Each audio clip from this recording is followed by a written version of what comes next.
لا حول ولا قوة إلا بالله العلي العظيم الرحمن الرحيم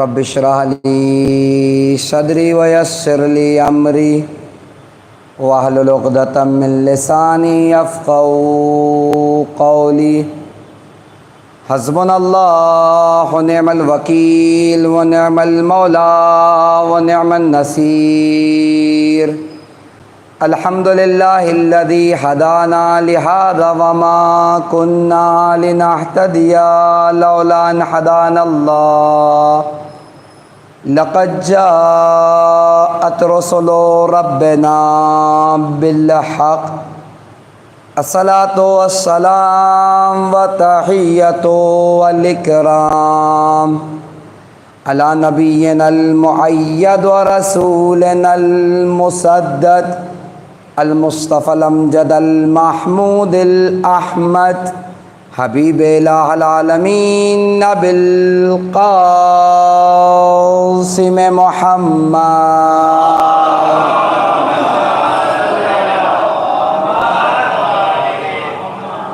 وعلى آل بیتہ الطیبین الطاہرین المعصومین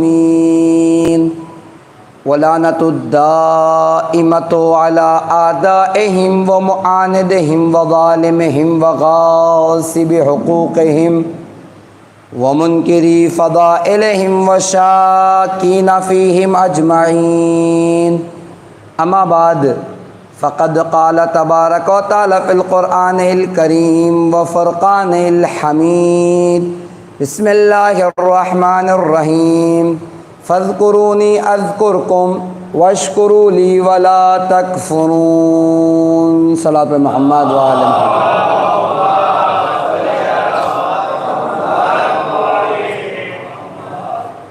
اذان گرام قدر، معزز سامعین کرام، خمسہ مجالس کی یہ چوتھی مجلس جو محافظین کربلا کے عنوان سے آپ کی خدمت میں پیش کی جا رہی ہے، اور میں نے کہا تھا ابتدائی تقریر میں کہ جس طریقے سے شہزادی زینب سلام اللہ علیہا نے کربلا کو زندہ رکھنے کے لیے قربانیاں دی، کہیں نہ کہیں ہمارے آپ کے چوتھے امام امام زین العابدین علیہ الصلوۃ والسلام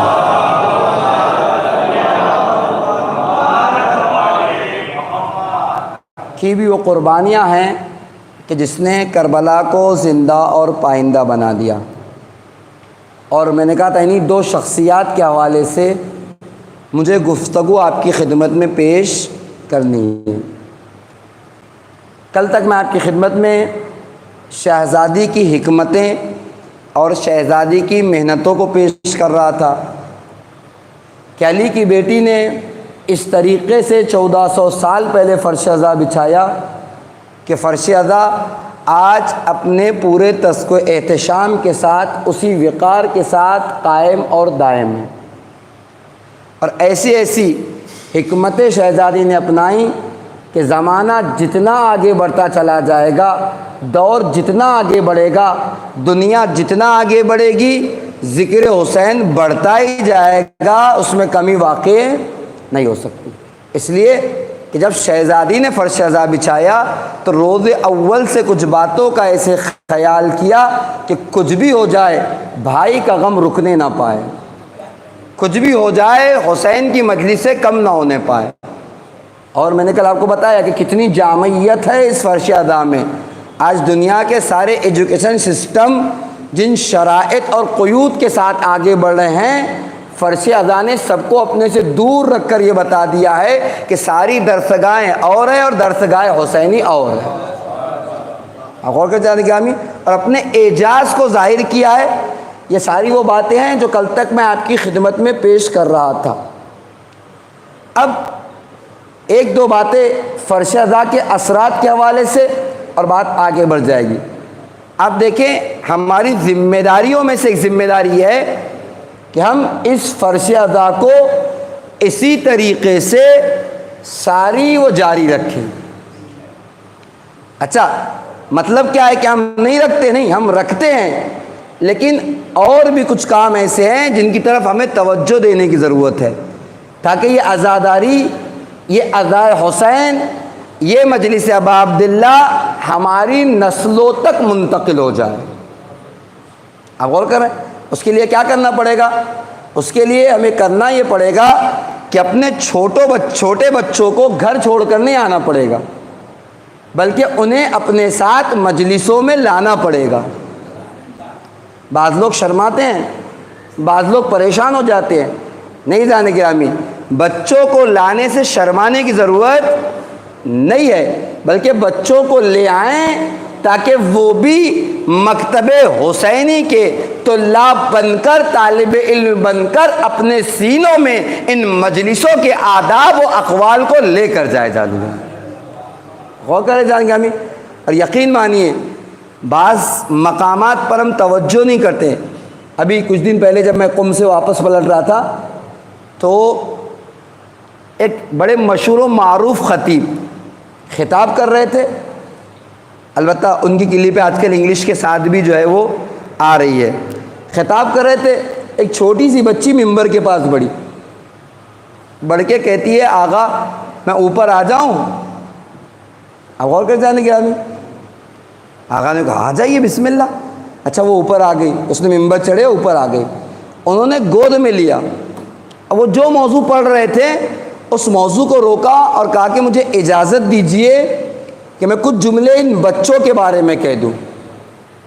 انہوں نے سب سے پہلا جملہ یہ کہا، نہیں معلوم ہم اور آپ کس مقصد کے تحت، کس ارادے کے تحت مجلس میں آئے ہیں، ہماری نیت کیا ہے، ہمارے ارادے کیا ہے، ہم کیا سوچ کر مجلسوں میں آئے ہیں۔ لیکن ایک طبقہ وہ واحد طبقہ ہے جو کسی ارادے، کسی غیر نیت کے علاوہ خلوص کے ساتھ مجلس میں آتا ہے، تو بچوں کا طبقہ ہے، جن کے یہاں صرف خلوص ہے، جنہیں یہ نہیں معلوم کہ کس لیے جا رہے ہیں، انہیں صرف معلوم ہے کہ مجلس میں جا رہے ہیں۔ صرف اور صرف خلوص کے ساتھ اگر کوئی طبقہ مجلس میں آتا ہے، البتہ اور بھی لوگ ہوں گے، انہوں نے یہ نہیں کہا کہ میں یہ نہیں کہتا کہ بقیہ لوگ خلوص کے ساتھ نہیں ہیں، لیکن یہ بچوں کا طبقہ وہ طبقہ ہے جو خلوص کے ساتھ مجلسوں میں تشریف لاتا ہے، انہیں لیا۔ اچھا، ایسا نہیں کہ مثلا اس کے بعد وہ پڑھ ہی رہے تھے تو بچی سو گئی، اس کو اسی طریقے سے اپنے سینے پہ لگائے رہے اور اتنے آہستہ آہستہ پڑھ رہے تھے تاکہ بچی کی نیند خراب نہ ہو جائے، اس لیے کہ حسین کا عزادار بن کے آئی تھی۔ غور کر جانے گرامی، تو ہمیں قدر کرنا چاہیے بچوں کی، اور کرنا نہیں چاہیے بلکہ بچوں کو لے کر آنا چاہیے۔ بعض مقامات پر ہماری شریعت نے بچوں کو وہ اہمیت اور وہ مقام دیا ہے جس کو ہم اندازہ نہیں کر سکتے۔ اب بتاؤں، آپ ہم سوچتے ہیں بچوں کی حیثیت کیا ہے؟ اللہ کے رسول حضرت محمد مصطفیٰ صلی اللہ علیہ وسلم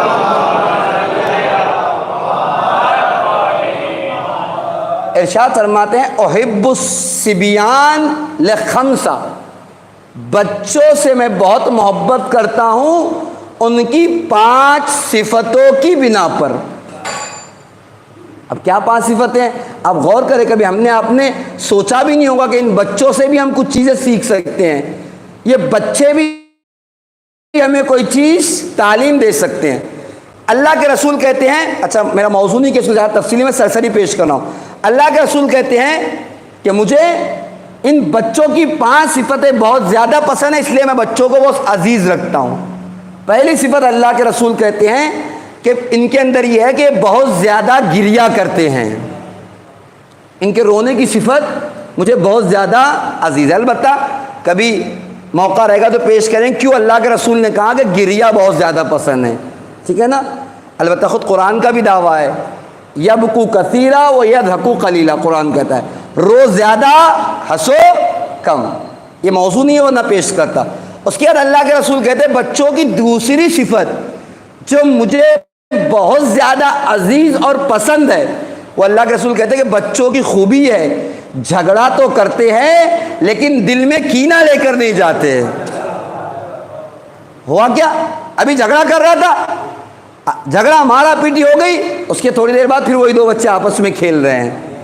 اللہ کے رسول پسند کر رہے، اس کا مطلب کہ اللہ کے رسول چاہتے ہو۔ ممکن ہے کہ تم زندگی گزار رہے ہو تو اختلافات آ جائے، آپ کے درمیان اختلافات پیدا ہو جائے، لیکن اختلافات پیدا ہونے کا مطلب نہیں کہ اس اختلاف کے کینے کو ہمیشہ ہمیشہ اپنے دل میں جگہ دے دے، بلکہ اللہ کے رسول کہہ رہے بچوں کی یہ صفت مجھے پسند ہے۔ ممکن ہے اختلاف ہو جائے، غلطی ہو جائے، معصوم نہیں ہے جس کی بنا پر اختلافات پیدا ہو جائے، لیکن اختلافات کا مطلب نہیں کہ کینے کو اپنے سینوں میں پرورش دو۔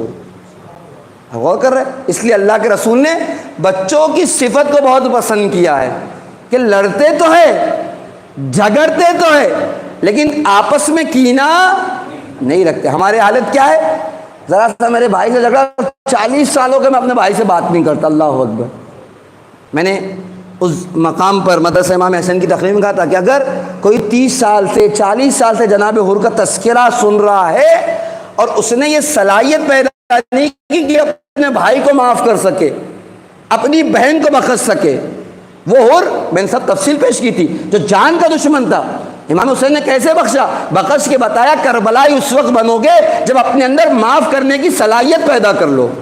اور 40 سال تک کوئی کربلا سنتا رہے اور اپنے بھائی کو معاف نہ کر سکے، اپنی بہن کو بخش نہ سکے، تو جملہ کا تھا یاد رکھنا، پھر فرش عزا کو بچھایا تو گیا ہے، یا یوں کہہ لیجیے رسم فرش عزا تو پوری ہو گئی، حق فرش عزا پورا نہیں ہوا۔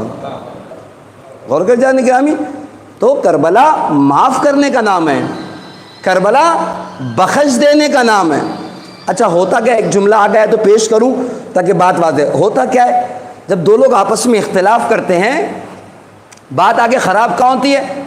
بڑا ہے تو بڑا کہے گا میں کیوں جاؤں، وہ چھوٹا ہے اسے میرے پاس آنا چاہیے۔ چھوٹا کیا کہتا ہے؟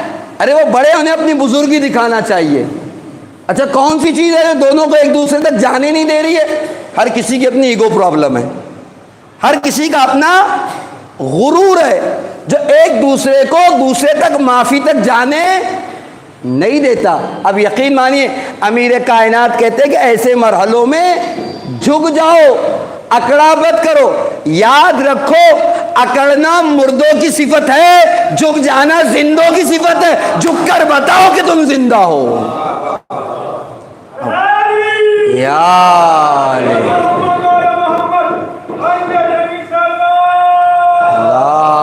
اللہم صلی علی محمد و آل محمد، ایک صلوات اور پڑھیں، محمد و آل محمد۔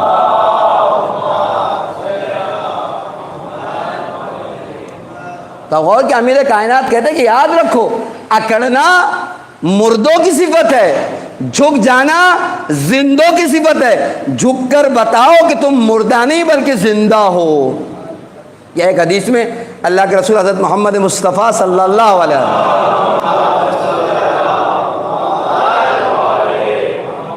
ارشاد فرماتے ہیں کہ اگر دو برادر مومن آپس میں کسی بات پر اختلاف پیدا کر جائے اور بات یہاں آ کر رک جائے کہ کون سب سے پہلے معافی کے لیے قدم بڑھائے گا، پھر اللہ کا ان دونوں میں سے کوئی ایک معافی کے لیے پہلے قدم بڑھائے تو اللہ کے رسول کہتے ہیں کل جب ان دونوں کے جنت میں جانے کی باری آئے گی تو سب سے پہلے وہ جنت میں جائے گا جس نے معافی کے لیے پہلے قدم بڑھایا تھا۔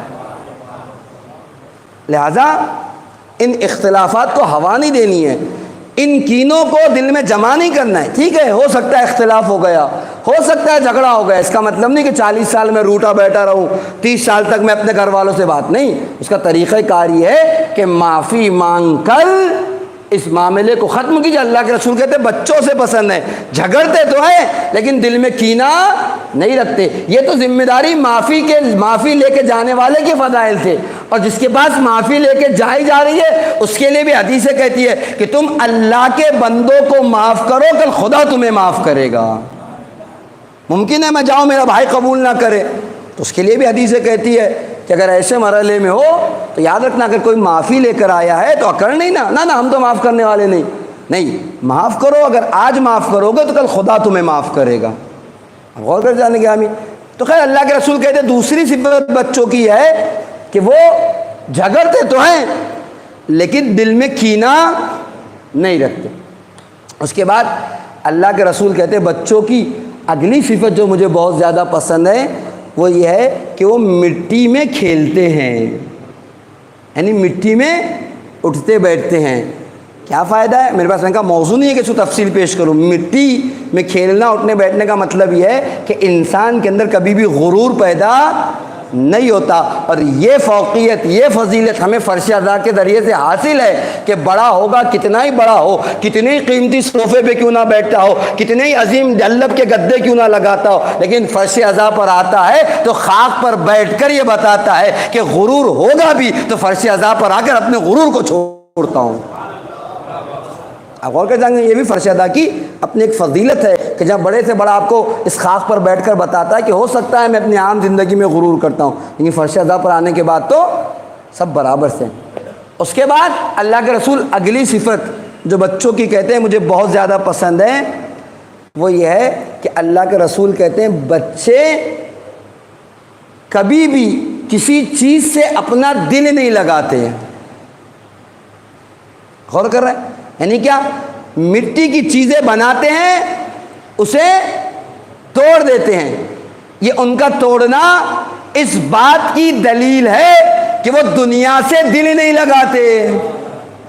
بچوں کی یہ صفت مجھے بہت پسند ہے کہ دنیا سے دل. اور آخری صفت اللہ کے رسول کے آپ دیکھیں بچوں سے سیکھنے والی باتیں ہیں. آخری صفت اللہ کے رسول کہتے ہیں کہ بچوں کی سب سے اچھی صفت یہ ہے کہ وہ کسی چیز کو کل کے لیے ذخیرہ نہیں کرتے. کھلونا لا کے دیجئے، ایک دن کھیلے گا، 2 دن کھیلے گا، اس کے بعد کیا کرے گا؟ توڑ دے گا. کیوں؟ اس لیے کہ ذخیرہ نہیں کیا. وہ بچہ کہیں نہ کہیں اس کی فطرت میں جانتا ہے کہ جو خدا آج دینے کی صلاحیت رکھتا ہے وہ کل بھی دے سکتا ہے. البتہ اس کا مطلب یہ نہیں کہ آپ مثلا سیونگ نہ کیجئے، ایف ڈی نہ بنائیے. البتہ کبھی موضوع رہے گا تو پیش کروں گا کہ اللہ کے رسول کے کہنے کا مطلب کیا ہے. لیکن سرسری اللہ کے رسول نے کچھ باتیں سمجھا دی. تو اگر ان فرش اعضاء کو ہمیں باقی فرش اعضاء تو باقی رہے گا بلکہ ہماری بقا فرش اعضاء سے ہے، لیکن ہماری ذمہ داریوں میں ایک ذمہ داری فرش اعضاء کے حوالے سے یہ ہے کہ اس ماتم کو، اس مجلس کو، اس عزا کو، اس ذکر حسین کو اپنی نسلوں تک منتقل کیجئے. مجلسوں میں اپنے بچوں کو لے کر آئیں تاکہ وہ آداب حسینی سیکھ کر یہاں سے جائیں. صلوات علی محمد و آل محمد.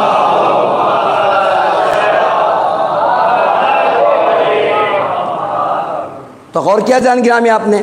تو ہماری بھی کچھ ذمہ داری، البتہ کبھی موقع رہے گا تو اس حوالے سے بھی اور گفتگو آپ ہم پیش کریں گے اور بھی کیا ذمہ داری ہماری بن سکتی ہے. تو یہ فرش اعضاء ہے جس کی بقا شہزادی زینب نے رکھی. ایک صلوات اور محمد و آل محمد.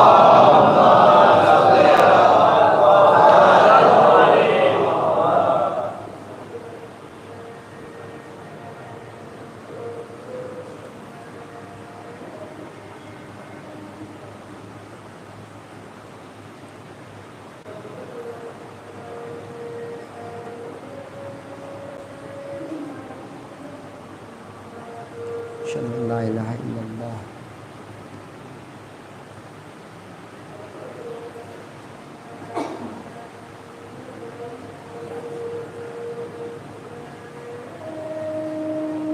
اشہد ان محمد رسول اللہ صلی اللہ علیہ وسلم.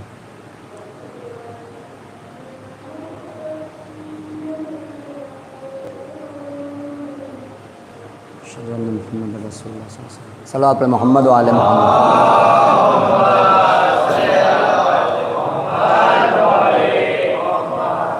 عزیزان گرامی یہ فرش اعضاء کہ جس کے حوالے سے ہمارے پر بھی کچھ ذمہ داریاں بنتی ہے جس کا ہمیں خیال کرنا پڑے گا، جس کی بقا کے لیے میں نے کہا شہزادی زینب نے بہت سی مصیبتوں کو برداشت کیا ہے کہ فرش اعضاء ہم تک پہنچے. اچھا اگر یہ فرش اعضاء ہم اسے صرف رسمی طور پر نہیں، یعنی یوں نہیں کہ بس ایک سلسلہ ہے ہمارے والدین کرتے ہیں لہذا ہم کر لیں، رسمی طور پہ نہیں بلکہ اسے حقیقی معنوں میں برپا کرنا ہے.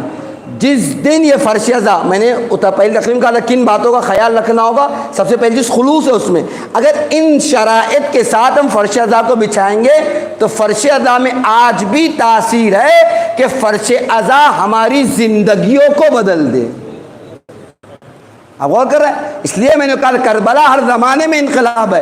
اگر کربلا کل ہر جیسے کو بدل سکتی ہے تو آج ہم جیسے گنہگار میں بھی تبدیلی پیدا کر سکتی ہے.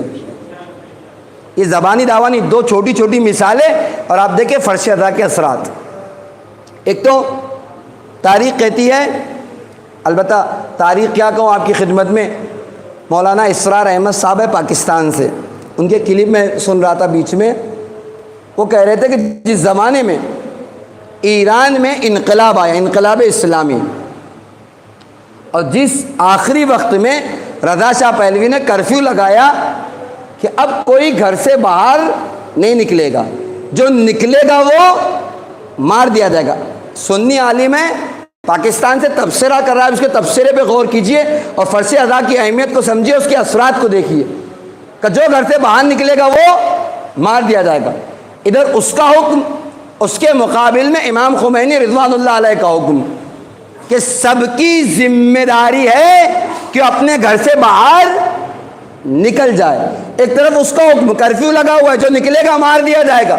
دوسری طرف امام خمینی رضوان اللہ علیہ کا حکم ہے کہ ہر کوئی اپنے گھر سے باہر نکل جائے، سب کی ذمہ داری ہے. وہ اسرار احمد کہتا ہے کہ میں نے دیکھا کہ اس زمانے میں نہ صرف جوان، نہ صرف بوڑھے، بلکہ وہ مائیں کہ جن کی آغوش میں چھوٹے چھوٹے بچے تھے، وہ اپنے بچوں کو لے کر گھر سے باہر نکل گئی اور اپنی بھی قربانی دی اور اپنے بچوں کی قربانیاں دے کر بھی بتایا کہ ہم عام قوم نہیں، کربلا کے ماننے والے ہیں، زینب و ام کلثوم کے پیروکار ہیں، اور محمد کی قربانی دینا بھی جانتے ہیں، قاسم جیسے جوان دینا بھی جانتے ہیں.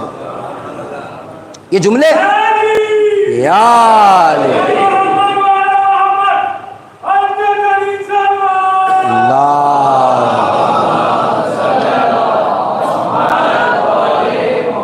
یہ جملہ تو میں نے اپنی طرف سے آپ کی خدمت کا، ان کا اصل تجزیہ وہ کہتے ہیں کہ مائیں نکلی، اپنے بچوں کو بھی دیا اور خود بھی قربان ہو گئی. یہ جذبہ قربانی اس قوم میں آیا کہاں سے؟ آپ غور کیجئے، وہ تجزیہ کر رہے ہیں، میں نہیں، وہ تجزیہ کر رہے ہیں جذبہ قربانی ان میں آیا کہاں سے. وہ کہتے ہیں اگر ان کے ہاں ہر سال اگر کربلا نہ پڑھی جاتی تو یہ جذبہ قربانی پیدا ہی نہیں ہو سکتا تھا. اگر جذبہ قربانی ہے تو یہ محرم کے وہ اثرات ہیں جو ہر سال امام حسین کے لیے منائے جاتے ہیں. لبیک یا حسین، لبیک یا حسین. اب غور کر جانے گرامی، تو وہ کہہ رہے ہیں کہ یہ جو قربانی کا جذبہ اس قوم کے اندر ہے وہ کہیں اور نہیں، یہ وہ کربلا کے اثرات ہے، یہ وہ مجلسوں کے اثرات ہے، یہ وہ فرش ازا کی تاثیر ہے جو ہر سال بچھاتے ہیں، ہر سال کربلا پڑھی جاتی ہے. کچھ ہو نہ ہو اس قوم میں کربلا نے قربانی کا جذبہ پیدا کر دیا ہے. ان کے جملے تھے، مگر ہم تو مناتے نہیں، ہمیں قربانی کہاں سے آ سکتی ہے. وہ خود ان کے اپنے جملے ہیں. یہ کہاں سے آ گیا؟ فرش ازا کی تاثیر ہے. میں نے کہا ایک غیر اس بات کو محسوس کر رہا ہے. ایک جملہ مرحوم علامہ ذیشان جوادی کا آپ کی خدمت میں پیش کروں. علامہ کہتے ہیں کہ آپ دیکھو جتنی ہماری مجلسیں ہیں، ان مجلسوں سے اگر مقایسہ کرو ہماری محافلوں کا تو ہماری محافلیں بھی کچھ کم ہے، نہیں ہے. کیوں؟ آپ غور کریں گے 2 مہینہ 8 دن اگر آپ محرم مناتے ہیں تو محافلیں بھی کچھ کم منائی جاتی ہے. 14 معصومین کی ولادت پر محافل، غدیر، مباہلہ اور نہیں معلوم اس جیسے کتنے ہمارے پاس خوشی کے مواقع ہیں جن میں ہم جشنوں کا انعقاد کرتے ہیں. برابر تو نہیں مجلسوں کے، لیکن کچھ کم بھی نہیں ہے. سال بھر ہمارے پاس جشن اور محافل بھی ہے. لیکن علامہ کہا کرتے تھے کہ جب بھی بولنے والا بولتا ہے تو مجلسوں کے خلاف بولتا ہے، آنسوؤں کے خلاف بولتا ہے، فرش ازا کے خلاف بولتا ہے، ماتم کے خلاف بولتا ہے. کیوں نہیں اسے کبھی ہماری محافلیں دکھائی دیتی؟ کیوں نہیں شاعروں کو بولتا؟ کیوں نہیں انداز محفل کو بولتا؟ کیوں نہیں ہمارے مثلاً طرز جسد کو بولتا؟ وہ کہتے ہیں مجلسوں کے لیے اس لیے بولتا ہے کہ کہیں نہ کہیں ہم فرش ازا کی تاثیر کو سمجھے نہ سمجھے دشمن سمجھ رہا ہے تبھی تو بول رہا ہے۔ اب غور کر جانے گرامی، وہ کہتے تھے کہ محافلوں پہ نہیں بولتا، محافلوں پہ فتوے نہیں دیتا، جب آ کے دے گا فتویٰ مجلسوں پہ دے گا۔ فتویٰ اس بات کی دلیل ہے کہ ہم مجلسوں کے اثر کو سمجھے نہ سمجھے دشمن سمجھ رہا ہے تبھی تو فتوے لگا رہا ہے۔ اسے معلوم ہے کہ مجلس سے کیا کام کر رہی ہے، اسے معلوم ہے کہ فرشتہ کیا کام کر رہا ہے، اسے معلوم ہے کہ اس منبر میں کتنی صلاحیت ہے۔ اور میں نے ابھی ایک تجزیہ پیش کیا، ہمارا نہیں غیروں کا تجزیہ تھا جو پیش کیا، کہ اس قوم میں قربانی کا جذبہ صرف اور صرف فرشتہ کی بنا پر۔ تو ایک مثال، جس نے انقلاب برپا، کربلا نہ ہوتی تو شاید انقلاب برپا نہ ہو تو انقلاب برپا کر دیا۔ دوسری مثال آپ دیکھیں، ایک میں اپنے جوانوں کے لیے ایک نام پیش کروں، شخصیت ہے عبد الحسین شرف الموسوی، عالم دین ہے، اپنے وقت کے مرجع بھی رہ چکے ہیں۔ ان کو آپ دیکھیے، پڑھیے، ان کا تعلق آمل سے ہے، کبھی موقع ملے تو آپ انہیں ضرور دیکھیے گا۔ ان کے لیے ملتا ہے کہ جب یہ نجف اشرف سے پڑھ کر تبلیغ کے لیے اپنے وطن لبنان میں پہنچے، اور لبنان میں پہنچے تو لبنان میں جو حالت تھی خصوصاً شیعوں کی، وہ کیڑے مکوڑوں سے زیادہ بدتر تھی۔ فرانس جیسی کنٹریز اس کے اوپر حاکم تھی، اور کیڑے مکوڑوں سے زیادہ بری حالت شیعوں کی تھی۔ لیکن کچھ سال جب ان کے درمیان رہے تو آج آپ دیکھ رہے ہیں ان کے پاس ان کے ہاسپٹلس ہے، ان کے پاس ان کی اسکولیں ہیں، ان کے پاس ان کا اپنا سب کچھ ہے۔ اور اتنا ہی نہیں بلکہ آج اتنی صلاحیتیں ان میں ہیں کہ سپر پاور کی آنکھ میں آنکھ ڈال کر بات کر سکتے ہیں۔ اور ایسا نہیں ہے کہ صرف ڈال سکتے ہیں، ضرورت پڑنے پر 32 دن کے اندر بھگا کر اسرائیل جیسی فوجوں کو بتایا ہے کہ ہم علی کے ماننے والے حسین کے پیروکار ہیں۔ جس زمانے میں ہماری حسینیت جاگ جائے گی، ہم زمانے کے یزید کو جواب دینے کی صلاحیت رکھتے ہیں۔ بہت اچھی شخصیت ہے۔ ان سے کسی نے پوچھا تھا، اس جملے سے پہلے میں کہوں، آپ دیکھیں بات چیزیں ان کی بہت زیادہ مشہور ہے، جیسے المراجعات ان کی کتاب ہے۔ انہوں نے، ان کے ایک دوست ہیں مصر کے سنی عالم دین شیخ سلیم کے نام سے، ان سے خط و کتابت کی ہے خلافت امیر المومنین، اور بہت مہذب انداز سے بغیر دشمنی کے ظاہر کیے۔ وہاں سے وہ بھی، یہاں سے تقریباً 112 خطوط ان لوگوں میں رد و بدل ہوئے، اور پھر اس کے بعد وہ کتاب کی شکل میں آج بھی موجود ہے المراجعات، جس میں انہوں نے متقن اور مدلل دلیلوں کے ساتھ امام علی علیہ السلام کی خلافت کو خطوط کے ذریعے سے بھیجا ہے، جو مصر میں رہا کرتے تھے ان کے دوست شیخ سلیم، جن کا تعلق اہل سنت والجماعت سے تھا اور بہت ذہین بھی تھے۔ ایک بار جب یہ لبنان سے پہنچے سعودی عربی حج کرنے کے لیے، اس سال میں بھول گیا، تو ایک قرآن لے کر گئے اچھی جزدان میں، اور وہاں کے حاکم کو ہدیہ دیا، جو وہاں کا جو بھی شہزادہ بادشاہ رہا ہو اس زمانے میں دیا، تو اس نے لیا اور لینے کے بعد چوم لیا۔ سمجھ رہے؟ انہوں نے کہا تم نے چوما؟ جیسے اس نے سنا تو وہ بھی ہو گیا، چکے چومنا تو آپ جانتے ہیں کہ کتنا بڑا مسئلہ ہے ان کے یہاں۔ کہا تم نے چوما؟ کہا نہیں، میں نے اس جزدان کو نہیں چوما، اس کور کو نہیں چوما، بلکہ جو اس کا احترام کیا اس قرآن کی وجہ سے کیا جو اس کے اندر ہے۔ پورا مجمع کھڑا ہوا ہے۔ شیخ عبد الحسین شرف الموسوی کہتے ہیں یہ تو ہم بھی جانتے ہیں کہ ہم اگر جالی کو چومتے ہیں تو اس لوہے کو نہیں چوم رہے ہیں، اس ایلومینیم کو نہیں چوم رہے، ہم بھی تو اسی کا احترام کرتے ہیں جو اس جالی کے اندر رکھا گیا ہے۔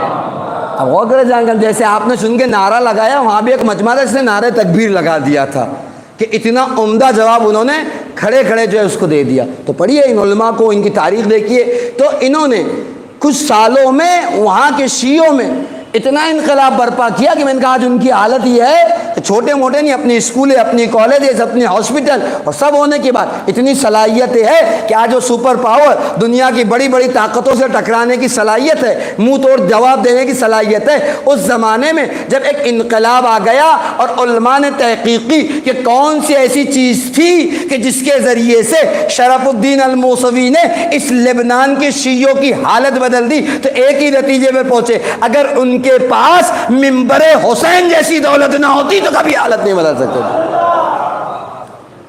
صرف منبر کا استعمال کیا، اور منبر کے ذریعے سے وہ شیعہ، میں نے کہا جن کی حیثیت کیڑے مکوڑوں سے زیادہ کی نہیں تھی، انہیں آسمان کے ستارے بنا دیے، صرف اور صرف عزائے حسین کے ذریعے سے۔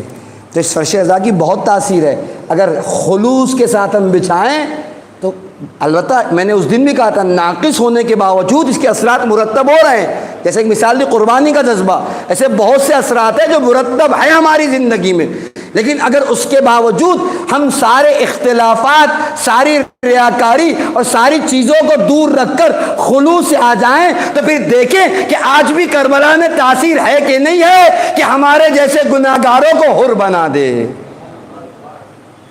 ہم جیسوں کو آج بھی فرش عزا میں تاثیر ہے، صرف ہمیں خلوص سے آنے کی ضرورت ہے، خلوص سے فرش عزا بچھانے کی ضرورت ہے۔ ساری دنیا داری کو چھوڑ کر ہم آئیں گے تو آج بھی فرش عزا میں اتنی صلاحیتیں ہیں کہ فرش عزا انقلاب برپا کر سکتا ہے، اس لیے کہ کربلا ہر زمانے میں انقلاب ہے، کربلا ہو جائے تب بھی انقلاب، کربلا پڑھ دی جائے تب بھی انقلاب، اور کریں صرف اس کا حق ہم ادا کریں۔ تو یہ مرحلہ وہ مرحلہ ہے جہاں ہماری ذمہ داریاں تھی، اور ایک دو چھوٹی چھوٹی زندہ مثالیں دی میں نے، ایسا نہیں کہ بہت زیادہ پرانی مثالیں، زندہ مثالیں دی ہیں کہ فرش عزا کیا کام کر رہی ہے، کن بستیوں میں، کن علاقوں میں فرش عزا نے اپنا کام کیا ہے۔ اب غور کر جانے گرامی، یا آپ داعش کی مثال لے لیں، زیادہ آگے نہ جائیے، داعش کی مثال لے لیں۔ کون سے مذہب والے تھے جو ان ظالموں کے خلاف اٹھ کھڑے ہوئے مجتہد کے ایک فتوے کے بعد؟ کس میں صلاحیتیں تھی؟ ابھی آپ نے سنا پاپ آیا تھا اگر سستانی سے ملنے، کیوں آیا تھا؟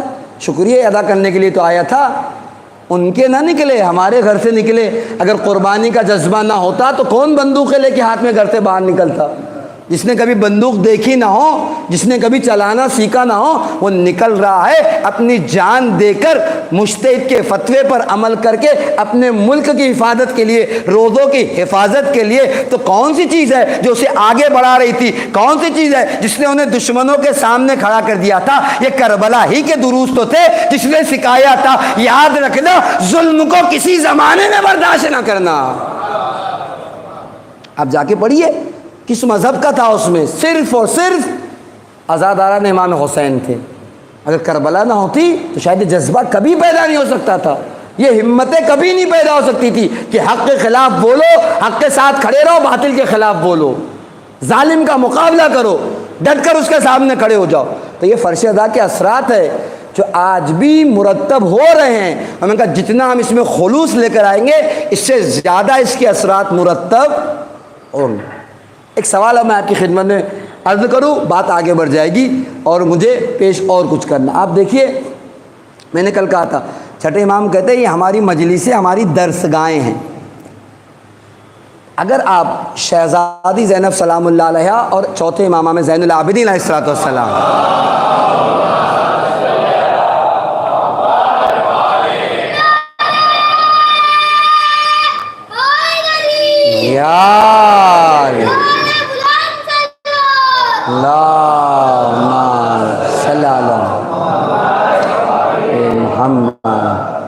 ان کی زندگی کو اگر آپ بعد کربلا دیکھیں، چونکہ میں نے کہا موضوع میرا محافظین کربلا، انہوں نے کربلا کو کیسے زندہ رکھا، ٹھیک۔ شہزاد زینب کے تذکرے کر رہا تھا آپ کی خدمت میں کل تک میں، اور آج تھوڑا سا ذکر کر کے ایک بات پیش کر کے چوتھے امام کی زندگی کو کچھ باتیں آپ کی خدمت پیش کروں، کیسے کربلا کو زندہ کیا۔ لیکن آپ غور کریے کہ یہ مجلس ہے مکتب حسین، لیکن جہاں شہزادی نے اور چوتھے امام نے مکتب کی پاسداری کی، وہیں کہیں نہ کہیں امام حسین کے مقصد کو بھی سنبھالا۔ ایسا نہیں ہے کہ صرف مجلسوں کو بڑھاوا دیا، مقصد حسین سے دور ہو گئے۔ میزان گرامی یاد رکھیے، مکتب کے ساتھ ساتھ مقصد کو بھی بقا عطا کی۔ ایسا نہیں ہے کہ مجلسوں کا انعقاد کر دیا اور مقصد سے دور ہو گئے۔ مثال آپ کی خدمت میں پیش کروں، چوتھے امام سے میں نے خود روایت دیکھی کہ چوتھے امام کہتے ہیں شب عاشور تو شب عاشور کہ جہاں سب لوگ عبادتوں میں مشغول تھے، میری پھوپھی بھی مشغول تھی، لیکن 11 محرم کی شب، یعنی کون سی شب؟ شام غریبہ کے اس جلے ہوئے خیموں کی خاک کے پاس میں نے دیکھا کہ رات کی تاریکی میں میری پھوپھی عبادت خداوندی میں مشغول ہے اور خدا سے راز و نیاز کر رہی ہے۔ جل چکا ہے، کتنے مارے جا چکے ہیں، شہزادی نماز پڑھ رہی ہے، مصلی عبادت کو بچائے ہوئے۔ عزیزان گرامی، شہزادی نہ بھی پڑھتی تو امام حسین علیہ السلام کا وہ رخصت کا آخری جملہ کافی تھا، یا اختاؤ لا تنسونی فی الصلاۃ اللیل، اے میری بہن مجھے نماز شب میں فراموش نہ کرنا۔ اس کا مطلب ہم آپ نہیں، لیکن نگاہ امامت تو دور اندیش ہوتی ہے، جانتے تھے کتنی بھی مصیبتیں پڑ جائے میری بہن عبادتوں کو ترک نہیں کرے گی، نمازوں کو نہیں چھوڑے گی۔ یا چوتھے امام کی وہ روایت کہ کھانا پانی اتنا کم تھا جو حکومت کی طرف سے ملتا تھا، وہ شہزادی اپنے حصے کا بچوں کو دے دیتی تھی، جس کی وجہ سے بدن میں نقاہت آ گئی تھی۔ اس کے باوجود میں اپنی پھوپھی کو دیکھتا تھا بیٹھ کر ہی صحیح، لیکن مستحب نمازوں کو پڑھا کرتی تھی۔ کیوں یہ کام شہزادی کر رہی تھی؟ عزیزان گرامی، شہزادی جانتی تھی کہ جہاں مجھے مکتب حسین کو زندگی دینی ہے، وہ مقصد حسین کو بھی سنبھالنا ہے۔ ہوا کرے اگر خالی مکتب کو بقا، یاد رکھیے مکتب ہوتا ہی اس لیے، مکتب میں سکھایا جاتا ہے، مقصد کی تکمیل کے لیے چھوڑ دیا جاتا ہے۔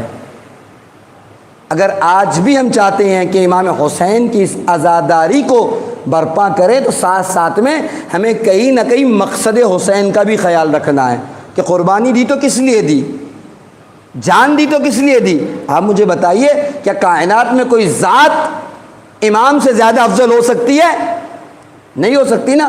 اگر نہیں ہو سکتی تو پھر اگر امام آ کر کسی چیز کے لیے اپنے سر کو کٹا دے تو وہ شے کتنی افضل ہے جس کے لیے کائنات کا امام اپنی قربانی پیش کر رہا ہے، اور اس شے کا نام دین ہے۔ ایسا نہیں ہو سکتا کہ ہم عزاداری کریں اور دین سے دور ہو جائے، نمازوں کی ضرورت نہیں، قرآن پڑھنے کی ضرورت نہیں، اذانوں کی ضرورت نہیں، یہ نہیں ہو سکتا۔ مکتب کے ساتھ ساتھ مقصد کو بھی بچانا ہے، جیسے جناب زینب سلام اللہ علیہ نے اور چوتھے امام نے کام کیا۔ غور کرے جانا میں، اور ان دونوں کو ساتھ لے کر چلی، تب جا کر لکھنے والوں نے لکھا۔ ایک سنی رائٹر ہے یا یوں کہہ لوں لیڈی ہے جس کا نام عائشہ ہے، تقریباً لبنان کی ہے، اس نے لکھا ہے زینب بطلۃ الکربلا، یعنی البتہ اس کا بطل کا ترجمہ میں آپ کی خدمت میں کیا کروں، عربی میں بطل ہیرو کے معنی میں استعمال ہوتا ہے، یعنی کربلا کی فاتح، اگر آسان لفظوں میں ترجمہ کروں کربلا کی فاتح۔ اس نے ایک جملہ اس میں لکھا ہے کہ کوئی ذات جناب فاطمہ زہرا کے بعد ہو سکی نہ ہو سکے گی جیسی زینب ہو گئی ہے۔ اگر عبداللہ مامقانی نے اپنی 2-3 کتابوں میں الگ الگ مقامات پر لکھا، الزینب والزینب ما ادراک ما الزینب، زینب وہ زینب ہے کہ جس کو سوچ نہیں سکتے، جیسے آپ پڑھیں لیلۃ القدر کے بارے میں، ما ادراک ما لیلۃ القدر، تم درک نہیں کر سکتے کہ لیلۃ القدر کیا ہے۔ ویسے عبداللہ مامقانی لکھتے ہیں کہ تم درک نہیں کر سکتے کہ زینب کی شخصیت کا نام ہے۔ اب وہ کرے کیوں؟ اس لیے کہ علماء نے دیکھا ہے کیا قربانیاں دی، کیا کیا کام شہزادی نے کیے، تب جا کر شہزادی اس منزلت پر فائز دکھائی دی کہ جہاں ہماری سوچیں، ہماری فکر وہاں تک نہیں پہنچ سکتی۔ ہمیں کہا مکتب کے ساتھ مقصد کو بھی بقا عطا کی، اور نہ شہزادی زینب نے، خود امام سجاد نے بھی یہ کام کیا۔ آپ کبھی غور کیجئے اس جملے کی طرف، بات آگے بڑھ رہی ہے، کبھی آپ نے غور کیا 12 امام ہمارے پاس ہے کہ 14 معصومین لے لیجئے، 14 معصومین میں اگر کسی کا لقب سید الساجدین ہے تو چوتھے امام۔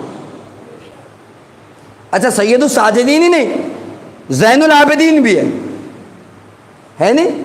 سید الساجدین بزرگان جانتے ہیں اپنے بچوں کو، یعنی سجدہ کرنے والوں کے سردار۔ زین العابدین یعنی عبادت کرنے والوں کی نہیں معلوم مجھے کبھی آپ نے سوچا کہ نہیں. آپ مجھے بتائیے جو عبادتیں چوتھے امام کر رہے تھے کیا وہ عبادت امام علی نہیں کرتے تھے؟ امام حسن و امام حسین نہیں کرتے تھے؟ پانچویں چھٹے سے لے کر آپ چلے جائیے 12ویں امام تک، کیا وہ لوگ عبادتیں نہیں کر رہے تھے؟ پھر کیا ایسا ہو گیا کہ تاریخ نے لکھا تو امام سجاد کو کبھی سجاد کہا، کبھی عابد کہا، کبھی زین العابدین کہا، کبھی سید الساجدین کہا. عبادتوں سے متعلق جتنے القاب ہیں سب امام سجاد کے گرد طواف کر رہے ہیں. عابد عبادت کرنے والا، سجاد بہت زیادہ سجدے کرنے والا، زین العابدین، سید الساجدین. کیا بقیہ امام عبادتیں نہیں کرتے تھے؟ پھر کیوں چوتھے امام سید الساجدین؟ کیوں چوتھے امام زین العابدین؟ کیوں چوتھے امام عابد و سجاد؟ ملاحظہ کر رہے ہیں؟ اچھا ایک روایت میں نے وہاں بھی پیش کی تھی، اسے پیش کرتا ہوں. ایک وقت وہ تھا کہ امام زین العابدین علیہ الصلوۃ والسلام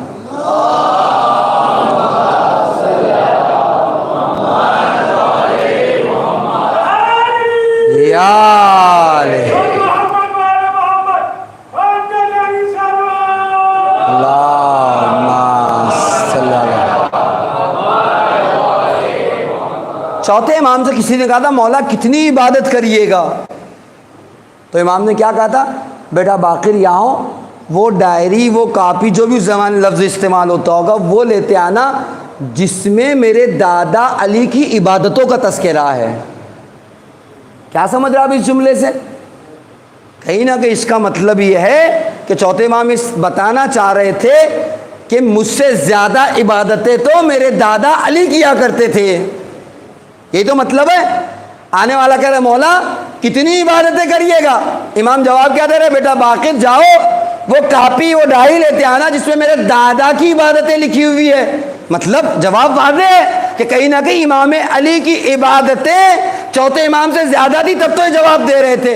پھر کیا ایسا ہو گیا کہ تاریخ میں سید الساجدین کہا تو چوتھے امام کو، زین العابدین کہا تو چوتھے امام کو، عابد و سجاد کے خطاب سے نوازا تو چوتھے امام کو. میں روایت پیش کرتا ہوں، اس کے بعد آپ خود فیصلہ کریے گا کہ کیوں یہ بات چوتھے امام سے منسوب ہو گئی.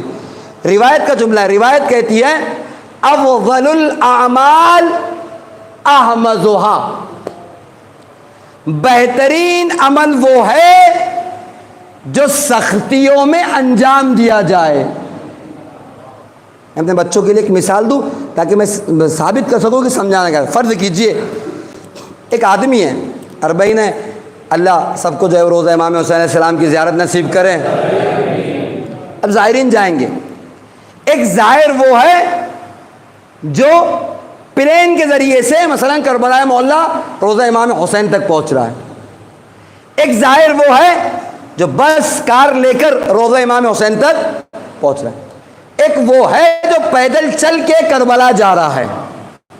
غور کیجئے گا تاکہ میں اس جملے کو واضح کر سکوں. روایت کا جملہ افضل الاعمال احمدها، بہترین عمل وہ ہے جو سختیوں میں انجام دیا جائے. اب آپ مجھے بتائیے اگر آپ کو فیصلہ کیا جائے کہ انہیں آپ جو ہے وہ ثواب دیجئے یا نمبر دیجئے کس کو، تو کیا آپ سب کو برابر کا نمبر دیں گے؟ سب کو برابر کا ثواب لکھیں گے؟ جو پلین سے گیا ہے وہ بھی برابر، جو بس سے گیا ہے وہ بھی برابر، جو پیدل گیا ہے وہ بھی برابر؟ نہیں، بلکہ ہر عقل مند یہ فیصلہ کرے گا کہ جو پلین سے گیا اس کی زحمتیں کم ہیں لہذا ثواب بھی کم. جو بس سے گیا ہے نسبتاً پلین والے کے مقابلے میں زیادہ زحمتیں برداشت کی ہے، ثواب کا زیادہ حقدار ہے. اور جو پیدل چل کے کربلا گیا ہے اس نے سب سے زیادہ زحمتیں برداشت کی ہے لہذا سب سے زیادہ ثواب کا مستحق ہے. سمجھ رہے آپ میری بات کو؟ عزیزان گرامی غور کیجئے گا. روایت یہ کہہ رہی افضل الاعمال احمدها. اپنی بات کو مکمل کرنے سے پہلے ایک جملہ کہوں. آج بہت سے لوگ آگے کہتے ہیں مولانا ہم ہندوستان میں رہتے ہیں، بھلا کیسے ممکن ہے کہ فلاں کے ہاتھ کا نہ کھائے اور زندگی گزار دے؟ اب غور کر جائیں، میں جس نقطے کی طرف آپ کو لے کر جا رہا ہوں آپ متوجہ رہیں. ہو ہی نہیں سکتا بغیر کھائے زندگی نہیں ہو سکتی. ہم ہندوستان میں رہتے ہیں. جی ہاں بالکل آپ کی بات صحیح ہے کہ آپ رہ نہیں سکتے, لیکن رہ گئے تو پھر یہ بھی یاد رکھیے کہ آپ کا ثواب ان سب سے زیادہ ہے جو مسلم ممالک میں زندگی گزار رہے ہیں. نہیں, بات اور واضح کروں, یاد رکھیے کہ ثواب کا معیار یا عمل کا معیار وہاں بڑھ جاتا ہے جب انسان کے پاس گناہوں کے امکانات ہو اور وہ اپنے آپ کو گناہ سے بچا لے جائے.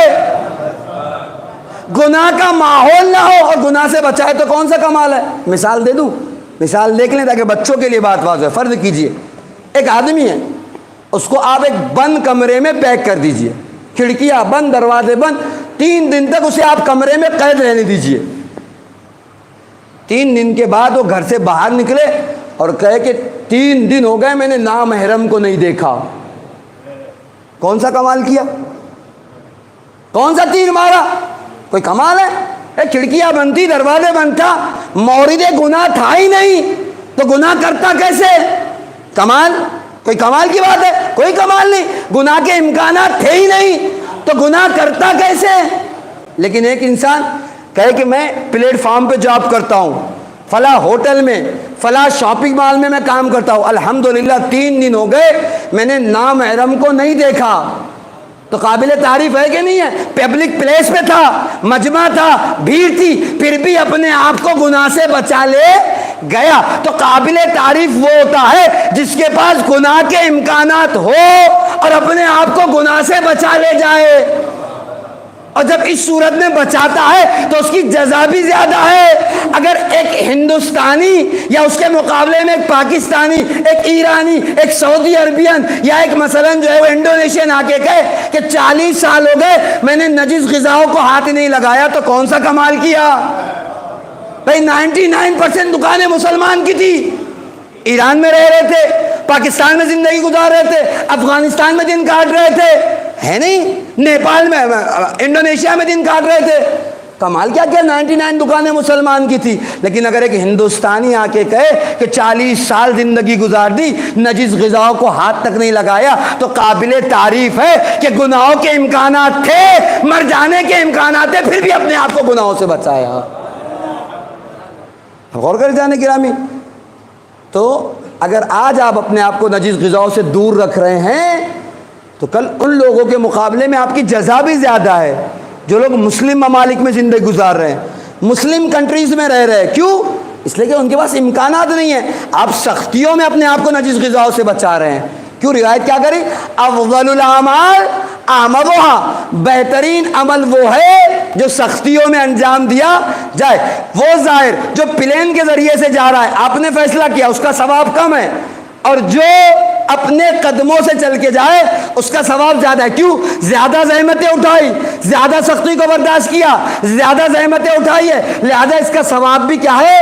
زیادہ ہے. اب یاد رکھیے, کیوں چوتھے امام سید ساجدین, کیوں چوتھے امام زین العابدین, کیوں عابد و سجاد چوتھے امام؟ نمازیں سارے اماموں نے پڑھی, عبادتیں سارے اماموں نے پڑھی, سب کی عبادتوں میں اور چوتھے امام کی عبادت میں بڑا فرق یہ تھا کہ ہاتھوں کا کھلا ہو کر تکبیرۃ الاحرام کہنا, اللہ اکبر کہنا آسان, لیکن ہاتھوں میں ہتھکڑیاں ہو اور ہاتھ تکبیر کے لیے اٹھ رہے ہو, اس عالم میں اللہ اکبر کہنا سخت ترین مرحلہ ہے. آزادی کے ساتھ رکوع میں جا کے سبحانہ ربی العظیم و بحمدہ کہنا بہت آسان, لیکن اگر کمر میں لنگر پڑا ہوا ہو اور رکوع میں جھک کر کہا جائے سبحانہ ربی العظیم و بحمدہ, وہ رکوع بڑی اہمیت کا حامل ہے. آزادی کے ساتھ سجدے میں جا کر کہنا سبحانہ ربی الاعلیٰ و بحمدہ بہت آسان, لیکن جان گرامی گلے میں توق ہو, پیروں میں بیڑیا ہو, اور ہونا جب امام جھکتے تھے رکوع سجدے کے لیے تو گلے کا توق کی جو کانٹے تھی وہ چبھنے لگتی تھی, پیروں کی بیڑیا جو تھی وہ کسنے لگتی تھی, ایسے عالم میں کوئی روایت، کوئی تاریخ، کوئی کتاب تو آپ لا کر بتائیے کہ امام نے یہ کہہ کر چھوڑ دیا ہو کہ نہیں میرے ہاتھوں میں ہتھکڑیاں ہے، میرے پیروں میں بیڑیا ہے، میرے گلے میں طوق ہے، میرے کمر میں لنگر ہے۔ نہیں، اس عالم میں نمازیں پڑھ کر یہ بتاتے رہے کہ یاد رکھو عام حالات میں نماز پڑھنا اور بات ہے، ان سختیوں کے ساتھ نماز پڑھنے والے کو زمانہ سید الساجدین نہیں کہے گا تو کیا کہے گا؟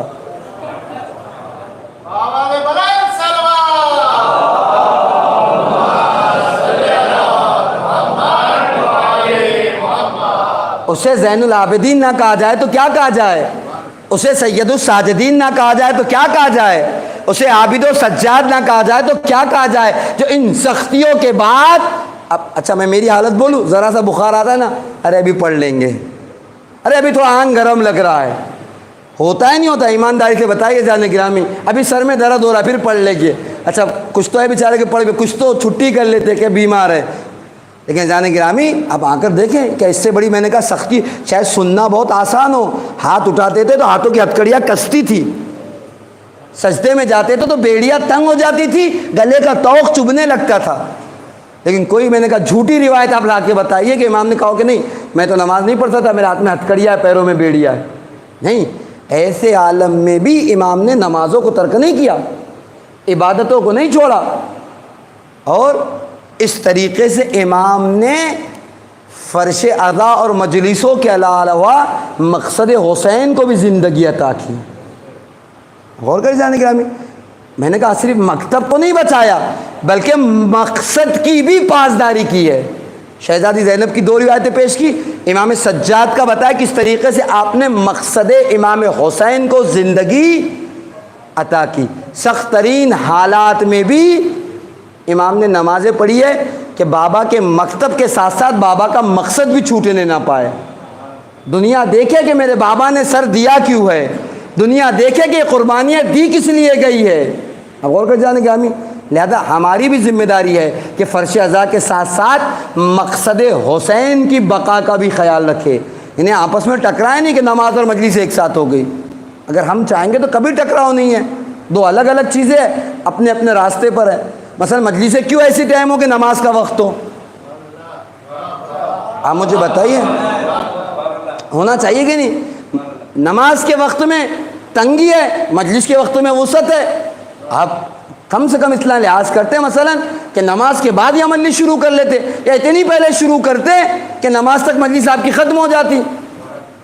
ہوتا کیا ہے، لیکن وہیں پر جو ہے وہ مجلس، میں نہیں کہتا کہ نماز افضل ہے یا مجلس افضل ہے، مجھے نہیں معلوم اور نہ مجھ سے پوچھیے گا بعد میں، لیکن اتنا ضرور کہوں گا کہ دونوں کو اپنے اپنے مقام پر بجا لایا جا سکتا ہے اگر ذرا سے ہم اپنے کاموں کو منظم کر لے تو۔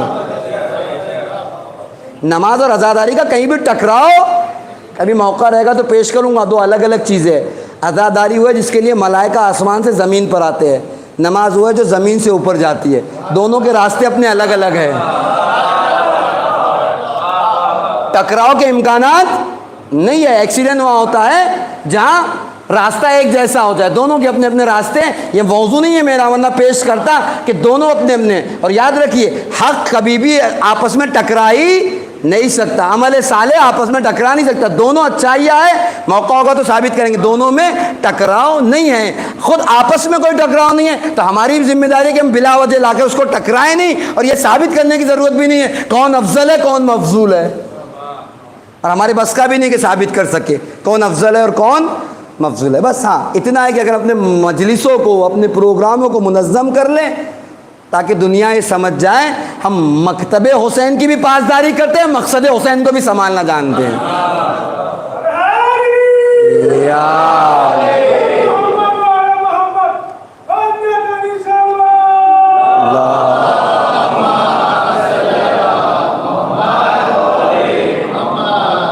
اسی لیے بات بتائی کہ جیسے شہزادی زینب نے فرش عزا کو بچایا ویسے مقصد کو بھی بچایا ہے، نمازیں باقی رہے۔ یہ کام چوتھے امام نے بھی کیا کہ بابا کا مقصد بھی باقی رہے، اور ہر زحمت اس فرش عزا اور اس مقصد کو بچانے کے لیے برداشت کی، گوارا کی۔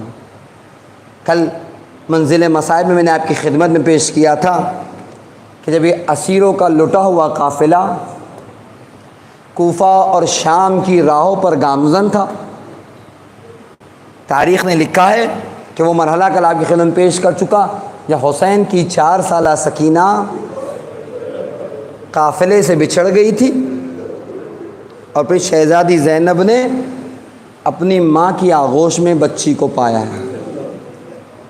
عزیزان گرامی، کیسے میں آپ کی خدمت میں بیان کروں مجھے نہیں معلوم۔ 12 محرم کو یہ قافلہ کوفہ پہنچ گیا تھا اور 19 محرم تک اسیران اہل حرم کوفہ میں موجود تھے، اور اگر خطبے نہ دیے جاتے، کوفے کو ہلا نہ دیا جاتا تو شاید ابن زیاد کچھ دن اور اپنے پاس رکھتا، لیکن جب ابن زیاد نے اس آوازوں کو سنا ہے، کوفے کے ان خطبوں کو سنا ہے، لوگوں کا عالم دیکھا ہے، تو گھبرا کر خط لکھا کہ اگر کچھ دن کے اندر جلدی سے اگر ان اسیروں کو یہاں سے نہ نکالا گیا تو کوفے میں انقلاب ہو جائے گا، جو عوام تیرے سادہ سب تیرے مخالف ہو جائے گی۔ تب یزید نے خط لکھا ہے کہ انہیں شام بھیج دیا جائے، تب یہ قافلے شام گئے۔ لیکن کوفہ اتنی آسانی سے نہیں، بہت تیزی سے لے جایا گیا تھا کوفہ تک، لیکن تاریخ نے لکھا کہ جب دروازے کوفہ پر پہنچے ہیں تو قافلے کو کوفے کے باہر ہی روک دیا گیا۔ نہیں کیسے بیان کروں مجھے نہیں پتا۔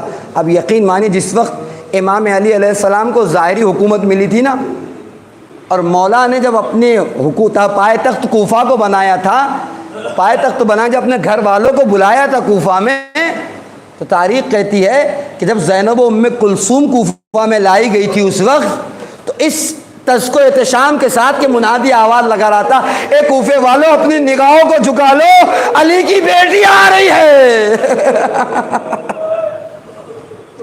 وہ زینب جو کبھی اس کوفہ میں شہزادی ہوا کرتی تھی۔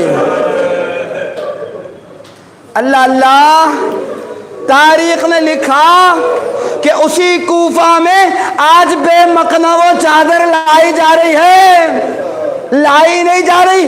عالم یہ ہے کہ اس قافلے کو کوفہ کے باہر روک دیا گیا کہ قافلہ روکا جائے، کوفہ سجایا جا رہا ہے۔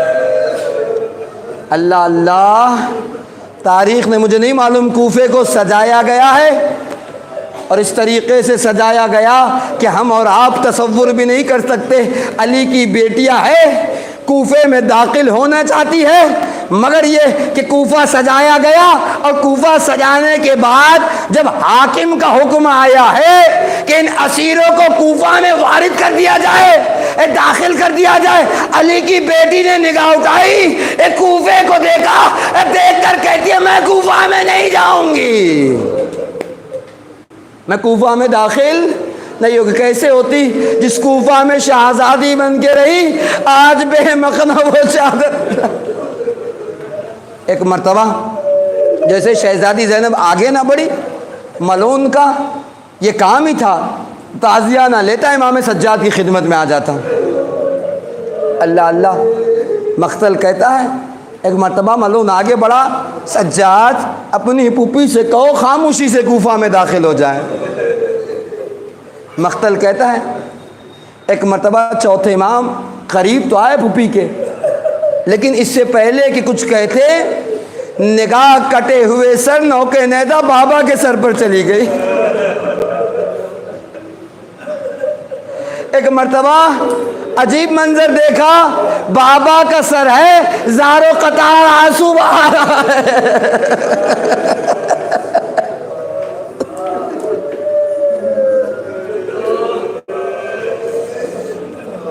مقتل نے لکھا، تاریخ کہتی ہے کہ ایک مرتبہ جیسے ہی آنکھوں سے آنسو کو دیکھے، امام بیمار، امام نے پھوپھی سے کچھ نہیں کہا، آگے کہتے پھوپھی اماں میں کچھ نہیں کہتا، ذرا بابا کے کٹے ہوئے سر کو دیکھو۔ ایک مرتبہ شہزادی زینب کی نگاہیں بابا کے سر کی طرف، امام حسین کے سر کی طرف پڑی، زاروں قطار آنسو بہاتے ہوئے کہتے بہن زینب کوفہ میں چلی جاؤ ورنہ حسین کی محنت رائے گا۔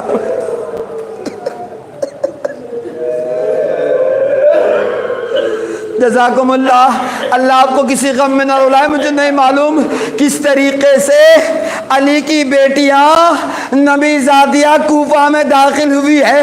عالم یہ تھا تماشائیوں کا مجمع تھا، شرابیوں کا ہجوم تھا، منادی کی ندا تھی، اے کوفے والو یہ علی کی بیٹیاں ہیں، یہ نبی زادیہ ہیں، یہ زینب ام کلثوم۔ اللہ اللہ، تاریخ نے لکھا۔ بس ایک روایت آپ کی خدمت میں پیش کروں، مصائب تمام ہو جائیں گے۔ مقتل کہتا ہے جب اسیروں کا قافلہ کوفہ میں داخل ہوا، سر نوکے نیزہ پہ بلند ہے، اسی کوفہ میں زہر ابن قین کی بیوہ بھی ہے۔ جیسے ہی اس نے زہر ابن قین کے سر کو نوکے نیزہ پہ دیکھا، سمجھ گئی شہادت نصیب ہو گئی، جانتی بھی تھی کہ شہادت کے لیے جا رہے ہیں۔ اپنے غلام کو بلایا، اب بلا کر کہتی ہے دیکھ تیرے آقا کا سر۔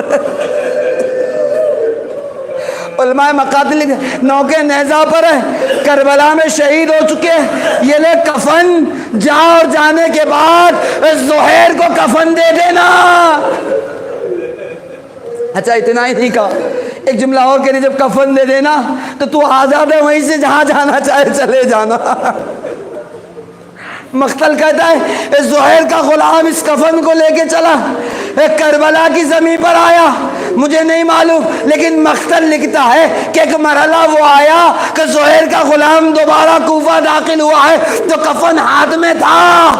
زہیر کی زوجہ نے پوچھا ارے کیا ہوا تجھے زہیر کا لاشا نہ ملا؟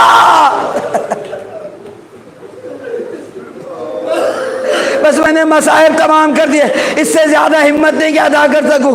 کفن کو ہاتھوں میں لیے ہوئے تھا، کہتا ہے زہیر کا لاشا تو ملا، کہ کربلا بھی گیا تھا کہ نہیں، کہ کربلا بھی گیا تھا، زہیر کا لاشا بھی ملا۔ زوجہ پوچھتی ہے پھر لاشے کو کفن کیوں نہ دے دیا؟ تو ایک مرتبہ کہتا ہے بی بی ایک ایسے کفن دیتا، ایک کفن ایک تھا۔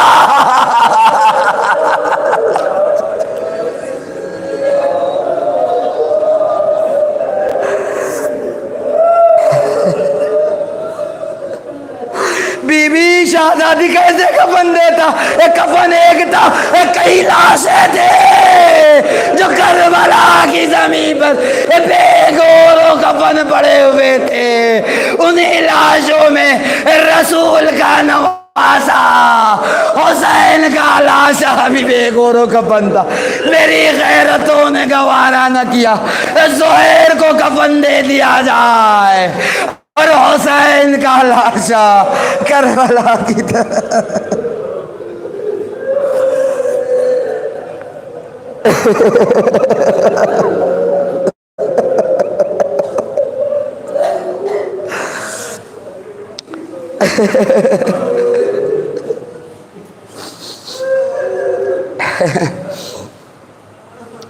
الا لعنۃ اللہ علی القوم الظالمین۔